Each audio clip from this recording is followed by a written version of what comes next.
Presiones de las últimas horas son relevantes y bueno, pues este artero homicidio en contra de este activista Rarámuri, pues evidentemente no puede quedar así.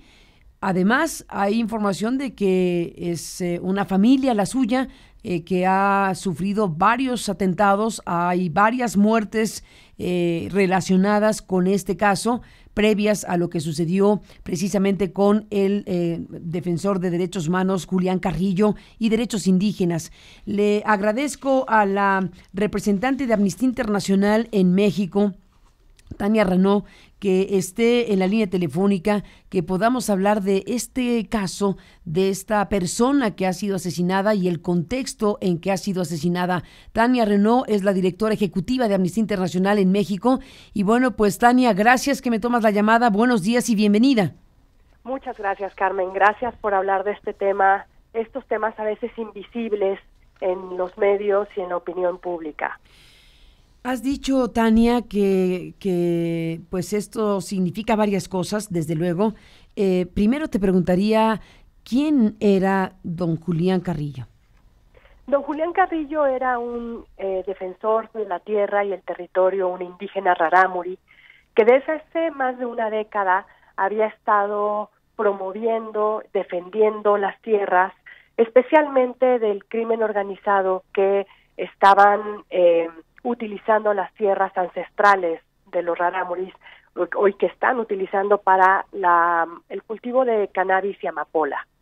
En varias ocasiones, Julián Carrillo ya había sido amenazado y, como tú bien has mencionado, en los últimos 4 años, en los últimos 2 años mataron a 4 de sus familiares. Mataron a un hijo en 2016, a 2 sobrinos entre 2017 y 2016 y hace apenas unos meses, en el 2018, a su yerno. Habíamos estado en comunicación con él, con su familia, con la organización que formaron en la Tierra Tarahumara algunos activistas, y estábamos en Amnistía y estamos en Amnistía documentando el riesgo que ello ha significado para los indígenas rarámuris defender sus tierras y defender el territorio. Es importante conocer estos elementos de contexto porque en la Sierra Tarahumara hay un contexto claro no solamente de desplazamientos, sino también de graves riesgos a la vida y a la integridad de quienes habitan en el territorio y lo defienden, al punto que en marzo de 2017 la Corte Interamericana de Derechos Humanos emitió medidas provisionales para otra comunidad muy cercana a donde estaba don Julián.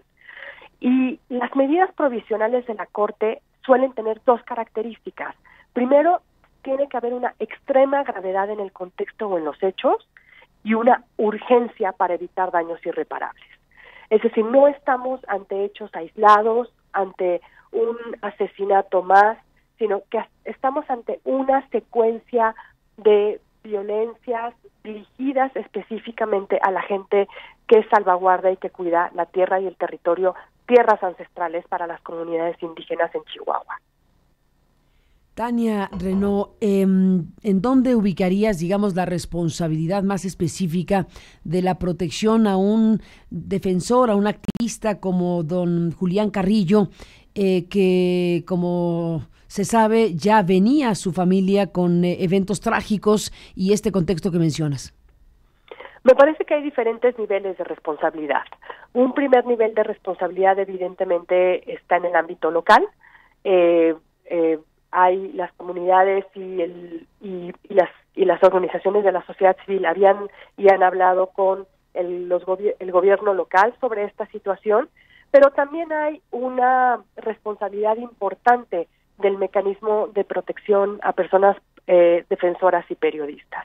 Don Julián estaba bajo la salvaguarda, bajo la tutela del mecanismo desde 2014, y claramente algo ha fallado en el camino que el resultado es el que tenemos. Me llamó muchísimo la atención en la llamada, en la conversación que tuviste hace un momento con el ministro Cosío, que de manera muy cruda dice, no tenemos un Estado de Derecho, ¿no? No hay Estado de Derecho en este país. Y yo pensaba, tiene toda la razón. Es decir, tenemos mecanismos, tenemos normas jurídicas y después no tenemos por ejemplo, en el caso del mecanismo de protección para defensores y periodistas, no tenemos los recursos suficientes para poder tener un mecanismo fortalecido, políticamente visible, fuerte. Hace un par de semanas Amnistía Internacional estuvo pidiéndole a la Secretaría de Hacienda que dotara de suficientes recursos económicos al mecanismo porque no tenía el dinero suficiente para terminar el año.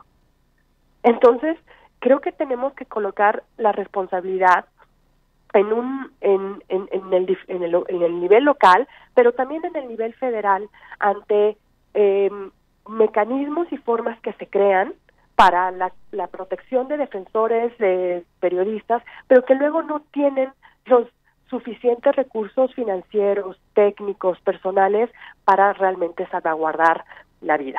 Y luego está, por supuesto, el tema de la impunidad. La dupla, el binomio perverso de la impunidad y la violencia que nos coloca en un país, hace poco acaba de salir una encuesta de Transparencia Internacional, el primer país con el índice de impunidad en el continente. Sabemos que en México más del 98% de casos que ingresan al sistema penal no son sancionados o ni siquiera averiguados de forma adecuada. Entonces la impunidad también es un poderosísimo mensaje de que los hechos pueden volver a ocurrir sin prácticamente ninguna consecuencia.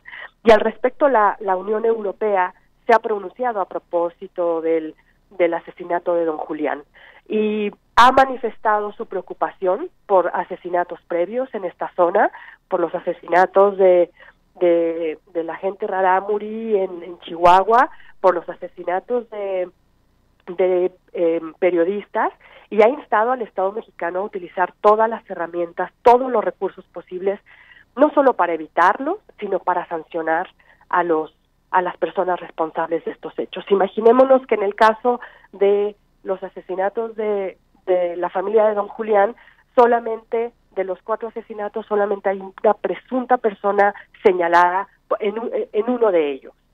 Todos los demás están en total impunidad, todos. Entonces hay una lógica de una falta de institucionalidad, una debilidad institucional, una impunidad rampante y la violencia que dejan a las personas en total indefensión, y ya lo dice la Corte Interamericana, ¿no?, cuando emite las medidas provisionales. Es un contexto de extrema gravedad y por lo tanto de extrema urgencia para salvaguardar la vida y la integridad de las personas. Pues Tania Renaud, este tema desde luego habremos de seguirlo de cerca porque pues el asesinato de Julián Carrillo, defensor de la tierra y el territorio de la comunidad Coloradas de la Virgen en este municipio de Guadalupe y Calvo, Chihuahua, que ha ocurrido, pues evidentemente no puede pasar, no puede dejarse en la impunidad por muchas razones como lo acabas de mencionar. Así que te sugiero y te pido que podamos seguir en comunicación, dado que Amnistía Internacional ha estado pues muy al pendiente y siguiendo muy de cerca los procesos que se están viviendo y se han vivido en los últimos años en Chihuahua. Así es, y creo que también, Carmen, si me lo permites, tendríamos que estar de cerca siguiendo las conversaciones y las discusiones sobre la regulación legal de algunas drogas como la marihuana o la amapola. Pensemos que las regulaciones legales pueden evitar estar en un terreno de la criminalidad y de la ilegalidad en estos contextos. Pensemos cuando hagamos juicios de valor respecto a la regulación legal de las drogas en lo que pasa con la gente de las comunidades indígenas de nuestro país. Y creo que cuando nos ponemos ese foco, cuando nos pongamos esos lentes, los juicios de valor pueden ser totalmente diferentes.